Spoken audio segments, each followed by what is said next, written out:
Hello दोस्तों, नमस्कार। स्वागत है आप सभी का एक बार फिर से एक नए वीडियो में। इस वीडियो में हम लोग दिल्ली DSSB और बिहार में जो ये स्टेट और जो वैकेंसी आने वाली है उसके लिए कुछ महत्वपूर्ण वीडियो देखेंगे।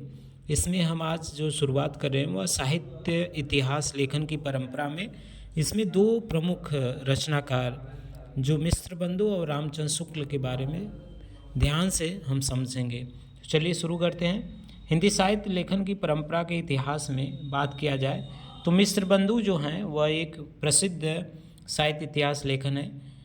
पहले मिश्र बंधुओं की बात की जाए तो इनके नाम पर भी प्रश्न आता है, तो इनके नाम को आपको ध्यान रखना है। इनमें 3 मिश्र बंधु थे जिनका नाम है श्याम बिहारी मिश्र, गणेश बिहारी मिश्र और सुखदेव बिहारी मिश्र। ध्यान रखिएगा, मिश्र बंधु जो साहित्य इतिहास लेखन की परंपरा में एक महत्वपूर्ण है। इनमें 3 महत्वपूर्ण जो आते हैं वह श्याम बिहारी, गणेश बिहारी और सुखदेव बिहारी मिश्र। इन तीनों नामों को आप ध्यान से समझिएगा।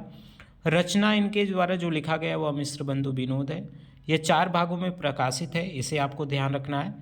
प्रथम 3 भागों का जो प्रकाशन हुआ था वह 1913 ईस्वी में हुआ था और चतुर्थ भाग का जो प्रकाशन हुआ था वह 1934 ईस्वी में हुआ था। अगर इसकी बात किया जाए कि यह प्रकाशन संस्था कौन था तो नागरिक प्रचारणी सभा जो काशी है उसके द्वारा इसका प्रकाशन हुआ था और इसकी पद्धति जो है वह काल क्रमानुसार है। तो कालानुक्रम इनका पद्धति है यह इतिहास लेखन की इनकी परंपरा का।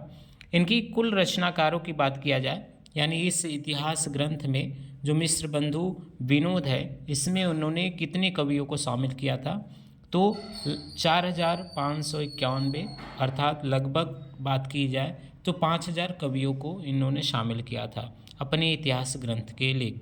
ठीक है, तो इसके विशेष तथ्यों की बात किया जाए तो यह इतिहास ग्रंथ नागरिक प्रचारणी सभा काशी द्वारा हस्तलिखित ग्रंथों की खोज अभियान के आधार पर लिखा गया है।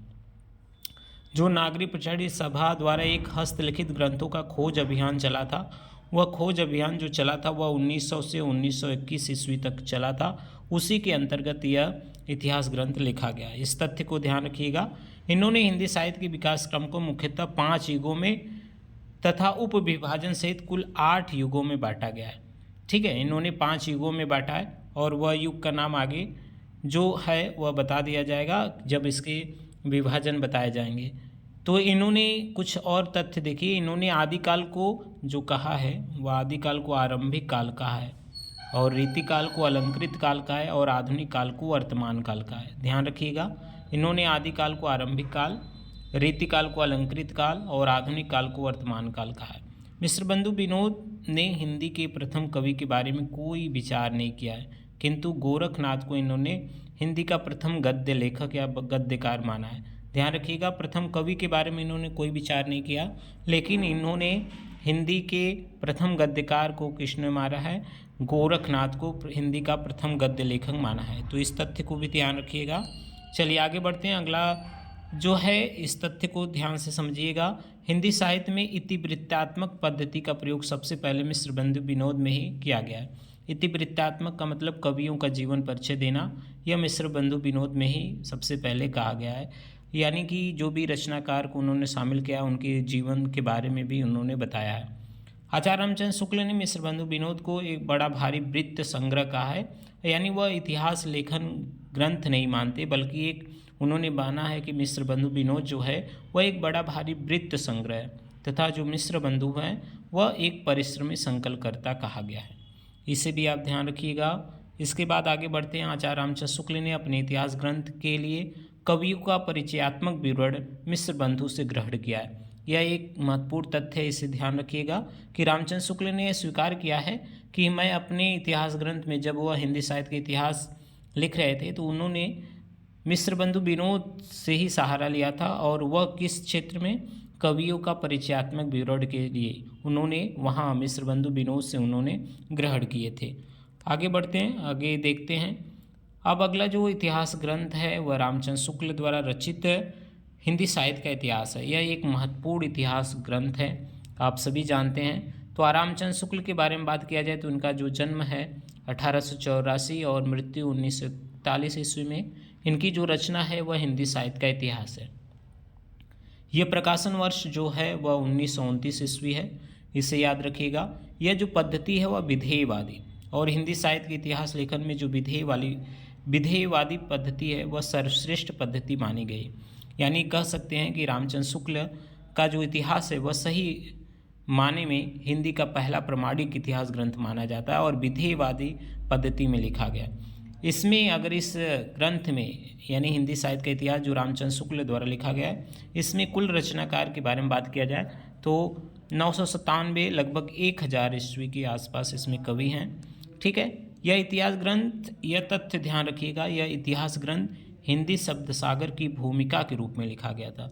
यह प्रश्न पूछा गया था, हिंदी शब्द सागर की भूमिका में के रूप में इन्होंने लिखा था और किस नाम से लिखा था? हिंदी शब्द सागर, ठीक है, की भूमिका में शुक्ल जी ने हिंदी साहित्य का विकास नाम, हिंदी शब्द सागर की भूमिका के रूप में जो इन्होंने हिंदी साहित्य के विकास नाम से यह लिखा था।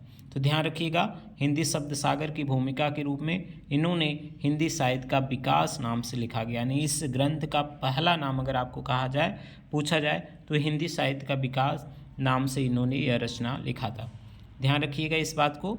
यह विधेयवादी पद्धति में रचित हिंदी का प्रथम इतिहास ग्रंथ है।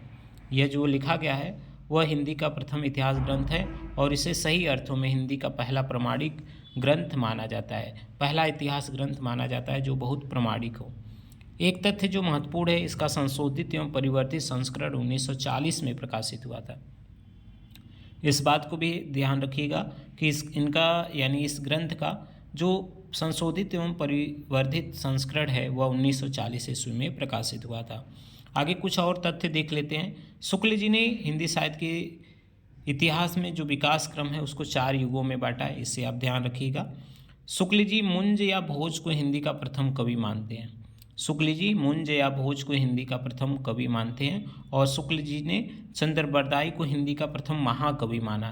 तो कवि और महाकवि को ध्यान से समझिएगा। प्रथम कवि जो माने हैं वह मुंज या भोज को और जो महाकवि माने हैं वह चंद्रबरदाई को। ठीक है, इन्होंने किन रचनाओं का आधार लिया था अपने इतिहास ग्रंथ को लिखने के लिए? तो मिश्रबंधु विनोद जो मिश्रबंधु द्वारा लिखा गया उसका आधार इन्होंने लिया था। हिंदी कोविद रत्नमाला श्याम सुंदर दास उसका आधार लिया था और कविता कौमुदी रामनरेश त्रिपाठी का और ब्रज माधुरी सार वियोगी हरि का। तो इन्हें याद रखिएगा, यह 4 ग्रंथ हैं जिनके आधार के रूप में उन्होंने अपने इतिहास ग्रंथ में जगह दिया था। आगे बढ़ते हैं, अगला जो तथ्य है उसको भी समझ लेते हैं। यह इतिहास ग्रंथ में जो कवियों की रचनाकारों की संख्या है उनके स्थान पर उनके साहित्यिक महत्व को स्वीकार गया है। यानी कह सकते हैं कि जैसे मिश्रबंधु विनोद ने 5000 कवियों को लगभग जगह दिया, इन्होंने 1000 कवियों को ही जगह दिया क्योंकि वे कवियों की जगह उनकी रचनाओं को महत्व देते थे, उनके साहित्यिक महत्व को स्वीकार करते थे। अगला जो तथ्य है उस बात को ध्यान रखिएगा। यह इतिहास ग्रंथ में कवियों और लेखकों की रचना जो शैली है वह वैज्ञानिक विश्लेषण किया गया। ठीक है, वैज्ञानिक विश्लेषण किया गया, तो यह तथ्य है। इसी तरह महत्वपूर्ण वीडियो पाने के लिए चैनल से बने रहें। चैनल में नए हैं तो लाइक सब्सक्राइब शेयर जरूर करें। मिलते हैं एक नए वीडियो में, तब तक के लिए आप सभी का बहुत बहुत धन्यवाद।